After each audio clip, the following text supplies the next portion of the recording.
Que as palavras do Santo Evangelho perdoe os nossos pecados e nos conduza à vida eterna. Amém. Caros catecúmenos, que estão no processo de preparação para abraçar a fé cristã, o seguimento a Jesus, fazer parte de sua igreja. Caros irmãos e irmãs, fomos introduzidos desde a quarta-feira com as cinzas na nossa cabeça, num tempo chamado Quaresma. A Quaresma, longe de ser um tempo de tristeza, de abatimento, é um tempo de alegria, porque é um tempo que Deus nos concede para reassumir, redefinir. É um tempo que Deus nos concede privilegiado para uma conversão radical à sua palavra. É verdade que nesse itinerário de conversão, a igreja ajuda a seus filhos e filhas, e aqueles que irão fazer parte, como esses catecúmenos que aqui se encontram, a manterem o clima de oração, de recolhimento. Por isso que a Quaresma, ou seja, abandona nas liturgias as palmas, os instrumentos de percussão, os sinos, os cânticos festivos como o do Glória. Deixa de lado, portanto, nesse momento estas práticas para que não atrapalhe o silêncio e o recolhimento da igreja, que neste tempo de Quaresma, em que assumimos um combate espiritual contra nós mesmos. Um combate espiritual de nossos desejos desequilibrados, de nossos instintos egoístas, de nossos pensamentos mesquinhos. É longo o tempo da Quaresma, tempo longo também de graça que nós não podemos desperdiçar. Nas quintas-feiras, aqui na igreja, por ocasião da adoração do Santíssimo e da recitação do texto da Misericórdia, estamos lendo o diário de Santa Faustina. E nesta semana, pós-cinzas, na quinta-feira, líamos a introdução do diário de Santa Faustina. Sentia o desejo da vida religiosa, por um determinado momento se desviou, começou a dar-se a festas, Faustina Kowalska, e a bailes, e numa dessas danceterias, viu suas amigas dançando e no meio teve uma assombrosa visão. Jesus flagelado no meio daquele baile, olhando fitamente para ela e dizendo: até quando vou ter paciência contigo? Esta visão de Santa Faustina de Kowalska vale também para cada um de nós nesse tempo de Quaresma, se pensamos em desperdiçar esse tempo. Um tempo que a igreja nos oferece tantas armas: a meditação da via sacra, a leitura assídua e mais prolongada da palavra de Deus, o rosário meditando os mistérios da vida de Cristo, a busca pela confissão sacramental, sobretudo para aqueles que mais de ano que não se confessam, suspenderão com certeza a sua comunhão eucarística para retomá-la depois da confissão. Afinal, a igreja nos pede que nos confessemos pelo menos uma vez ao ano. Todas essas práticas de jejum, de esmola e de oração são práticas que a igreja incita os seus filhos para que exerçam, a fim de que possam, ou seja, vencer as manobras de Satanás. Esse primeiro domingo da Quaresma, um domingo temático, no deserto com Jesus. A palavra de Deus nitidamente disse que Jesus foi guiado pelo Espírito Santo ao deserto. E isso faz toda a diferença. Deserto por deserto, quase que a gente não percebe qual é a diferença de um cristão no deserto e de uma pessoa do mundo no deserto. Não tem diferença nenhuma, mas há uma grande diferença. Um cheio do Espírito Santo e o outro sem a presença do Espírito Santo. E isso faz toda a diferença no deserto. O primeiro domingo da Quaresma nos apresenta Jesus no deserto. Poderíamos dizer, foi para o deserto para se encontrar com Satanás e mostrar a gente que ele é mais forte do que o demônio? Não. Deus não precisa mostrar a ninguém que é mais forte do que o demônio. O Criador não precisa entrar em nenhuma guerra com um duelo contra a criatura. É como se um adulto de uma estatura e de um corpo perfeito quisesse duelar numa briga com uma criança para dizer para os outros que ele é mais forte do que o pequenino. Não tem necessidade. Já sabemos quem é que vai ganhar. A pergunta que nós fazemos é: e o porquê Jesus foi ao deserto? O porquê que o domingo primeiro da Quaresma apresenta Jesus nessa realidade? Não foi ao deserto guiado pelo Espírito para encontrar o demônio. Foi ao deserto guiado pelo Espírito para encontrar o homem. O livro do Gênesis mostra que o homem e a mulher foram criados por Deus e convivia com ele no Éden, que tem como sinônimo paraíso. Algo aconteceu nesse espaço. Romperam com a comunhão com Deus. Foram seduzidos tentadoramente. Foram tentados e caíram em tentação de comerem de um fruto para serem iguais a Deus. E depois que o fizeram, perceberam que tinham errado. Daquele momento em diante, o homem e a mulher foram expulsos do paraíso. O homem, a sua sentença era trabalhar com o suor de seu rosto. O da mulher, engravidar em meio a dores. E começava, portanto, não somente um ambiente deserto, mas uma vida deserta. Mas Deus, na sua providência, não abandonou o homem por eles estarem expulsos do paraíso. E o fato de que Deus não abandonou o homem no deserto é que depois, na plenitude dos tempos, Deus apareceria ali, aonde o homem estava perdido, para dizer: eu vim te buscar de volta, eu vim te pegar pela mão, para te reconduzir. O motivo por que você está aqui foi porque você escutou, foi tentado e caiu em tentação. Eu vim para lhe ensinar a vencer a tentação. Meus irmãos e minhas irmãs, a tentação na igreja sempre foi estudada, sobretudo na demonologia, como a ação ordinária do demônio. Afinal de contas, quem não é tentado? Quem não é? Catecúmenos, vocês ainda não são cristãos, receberão o Espírito Santo no batismo, mas acreditem, os batizados também são tentados. Olhamos para a tentação e percebemos muitas vezes a violência dela na nossa área afetiva sexual, na nossa honestidade, na nossa vida espiritual, nos nossos caprichos. Percebemos a tentação hora e volta alimentando nossas vaidades, nossos orgulhos, nosso delírio de onipotência. Todos somos tentados. Mas é preciso dizer alguma coisa sobre a tentação antes de prosseguir a homilia. É preciso dizer que a tentação não é pecado. Ninguém vai para o confessionário se confessar porque foi tentado. Jesus sofreu as tentações. Mas o que é de agravante na tentação?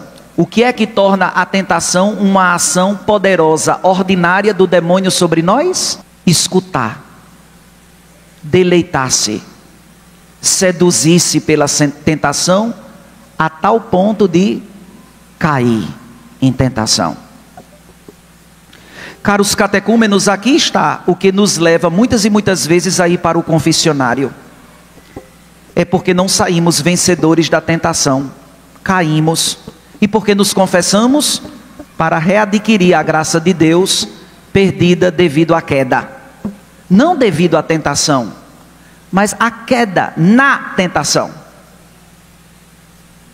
O que é que faz um cristão cair em tentação? Está no deserto sem o Espírito Santo. O Espírito Santo, portanto, concede a nós a palavra de Deus no nosso coração.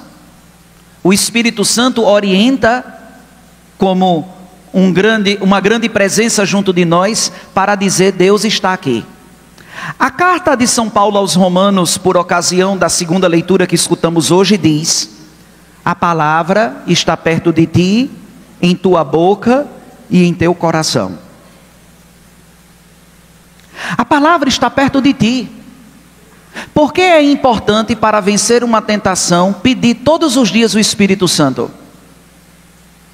Nós já sabemos que a palavra está perto de nós, mas nós estamos próximos da palavra? Temos acesso a ela todos os dias? Porque Deus foi ao deserto atirado de amor, mas muitos, infelizmente, encontraram na vida do pecado uma realidade habitual que não causa mais peso na consciência e nem dor. Se habituaram no pecado. Inicialmente, quando cometíamos, tínhamos até dor, remorso, porque sabíamos que estávamos fazendo errado. Hoje, tanto faz como tanto fez. Quem sentia dor e vergonha de mentir, hoje mente descaradamente. Quem roubava e sentia dor e vergonha pelo ato, rouba que nem sente. Essa realidade que a teologia da igreja chama de pecado habitual, como que você já estivesse tranquila e serena de convidar o ladrão para morar na sua casa. Já imaginaram você dizer para o ladrão no meio da rua: venha morar na minha casa? Nos primeiros dias você trancaria a porta do seu quarto mais firmemente, afinal de contas é o ladrão, mas depois, sabe que ele é um amigo, o ladrão, e a gente se habituaria com ele dentro de casa. Não esperamos de que o ladrão, sempre traiçoeiro, pode conceder até por algum momento essa espécie de seguridade, de serenidade, de tranquilidade que não tem nada a ver, para dar o bote quando menos esperamos. Meus irmãos, Jesus aparece no deserto atirado de amor para dizer ao homem: vim ao seu encontro e vim lhe reconduzir para que você volte. Escutem a homilia de hoje: voltem para a comunhão com Deus. Voltem para aquela vida unida a Deus que vocês tinham. E hoje o pecado é tão habitual que olhamos para trás as nossas experiências de Deus e achamos que naquela época eu era alienado. O pecado, inclusive, lhe tornou uma pessoa burra.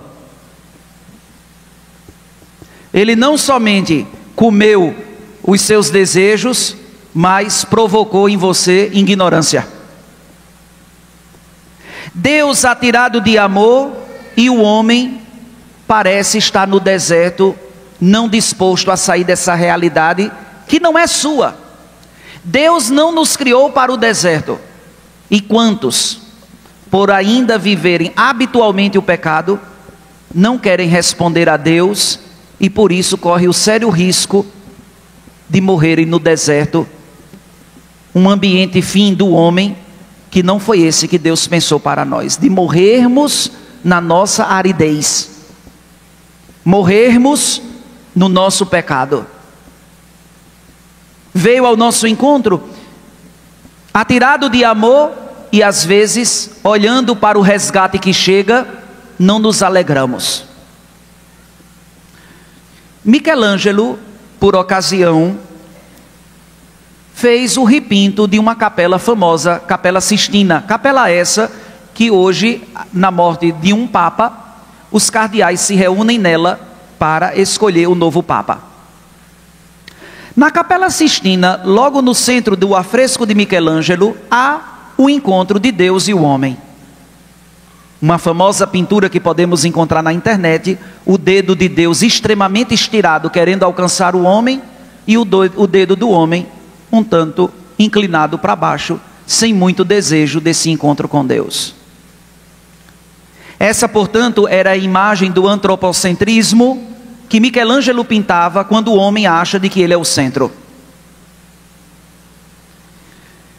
Jesus foi ao deserto atirado de amor, e às vezes ficamos como o dedo do homem repintado por Michelangelo, inclinado, como se nós não quiséssemos também nos atirar a Deus. Sem o Espírito Santo não é possível manter a palavra do coração. Por isso que essa semana quaresmal é tempo de manter no coração a palavra, prolongar-nos na leitura da palavra de Deus diária. Ler os salmos, a liturgia da palavra que todos os dias a igreja nos apresenta. Todos os dias a igreja tem uma liturgia da palavra. Coloca lá, liturgia da palavra de hoje. Vai estar lá a primeira leitura, o salmo, o evangelho, ler, rezar, logo de manhã, para que durante todo o dia a minha mente possa ir curtindo essa palavra que eu li, logo de manhã quando me acordei. Rezei com essa palavra, ela vai alimentando, porque se a palavra está perto de mim, na minha boca e no meu coração, se o Espírito está em mim, não há motivos para temermos a Satanás. Não há motivo para ter medo da força do mal. O salmo de hoje falava do Salmo 90. Sabe o que significa o Salmo 90? O salmo da proteção de Deus. O salmista canta o quanto ele é protegido por Deus, por isso que não teme mal nenhum. Se 10.000 cair à minha direita e outros tantos à minha esquerda, o Senhor me protegerá. Engraçado, porque na história dos exorcismos, o Salmo 90 era utilizado na religião judaica como o Salmo do exorcismo. Era o salmo que se rezava para libertar a pessoa influenciada pelas forças demoníacas do mal. É claro que hoje nós lemos o Salmo 90 não como um sinônimo de superstição. Lemos o Salmo 90 meditando que a palavra de Deus está perto de nós e nós estamos próximos a ela. Como nos diz o Salmo, estou abrigado sobre a sombra das asas de Deus. E se um filhote está sobre a sombra das asas da grande mãe águia, o que temerá de predadores para com ele? E se um filho de Deus estiver sobre a sombra das asas de Deus, o que temerá? Se estamos no deserto, acolheremos Deus que foi ali para pegar na nossa mão e retornaremos com Ele para o lugar de comunhão, de paraíso que jamais deveríamos ter saído. Que o deserto também nos ajude a termos aprendido a lição. Que as realidades que nos conduziu para tão distante de Deus sejam realidades agora em que o meu comportamento seja avesso, porque de nada do que experimentei fora de Deus me trouxe a alegria verdadeira.